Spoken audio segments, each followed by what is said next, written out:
Selam akşam ben Kerem Gülsever. Hemen küçük bir ara bölüm çekiyoruz. Cengiz şu an yanımızda ama değil bir yandan da.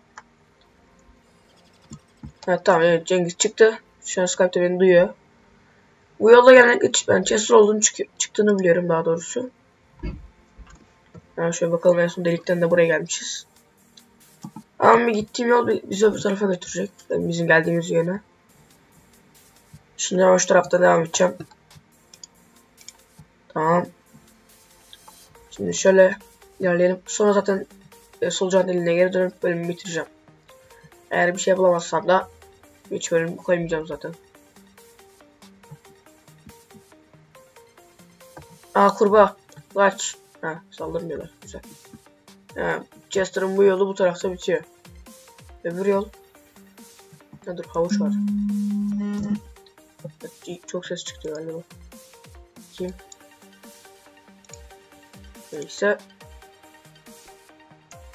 Şunu. Ya droplamasın diyorum kardeş.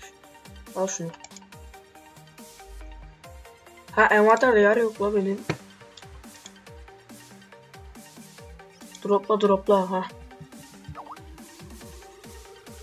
Kanka pardon o zaman. İngiliz onu yazıyordu o şeyden, Skype'tan.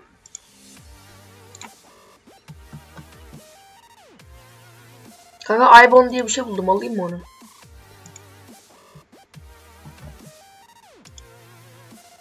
Hı?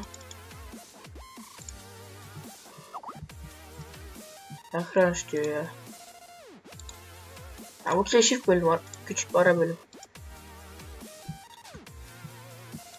Ha bak şurada. Pick up iBone yazıyor.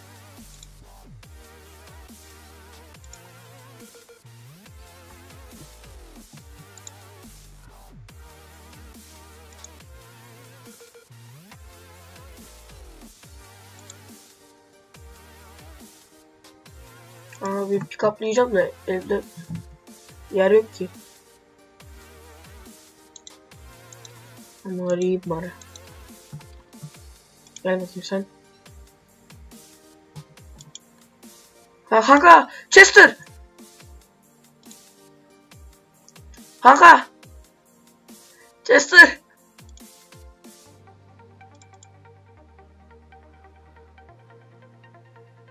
Ha. Kanka iBone Chester'ı mı çağırmaya yarıyor? Chester'cığım sen şu şapkayı al. Şu bokları da taşımamı rica ediyorum. Cengiz'e bilmem yazıyor. Şu başka bunu taşıyabilirsin. Bunu da taşı. Hazır bunu da taşı o zaman. Bunu da taşı. Şunu da. iBone'un içine koysam ne olur? Vazgeçtim. Denemek istemiyorum. Dur. Chester'cığım. Gitme lan. Galiba iBone onu kontrolüne yarıyor. O Chester'ın sopası galiba ha. Cengiz yazıyor da Chester'ın sopası falan yazıyor. Şeyler yazıyor, ona güldüm. Şunu şey yapalım. Sıraya edelim. Evet, artık bir Chester'ım var. Ha, Caner'i arıyor kanka. Çağrı ekliyorum. Caner'i kanka ses çıkartma, bir kapa. Videodayım. 3 dakika olmuş zaten. Kanka wormhole'unu orada bitiriyorum o zaman ben Cengiz.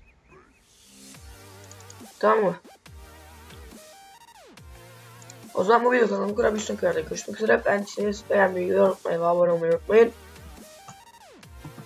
Chester'ın yanına geleyim. Şurada Arnaküp. Tamam, hoşçakalın. Tamam. Ne yapsam şimdi? O da gitsin. Tamam, ben şunu istiyorum. O parayı almak için tek bayağı şu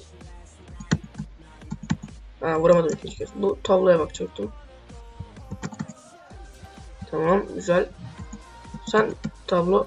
Peki tamam. Allah, duvardan geçiyor bu. Süper. Tamam, onu indirdik.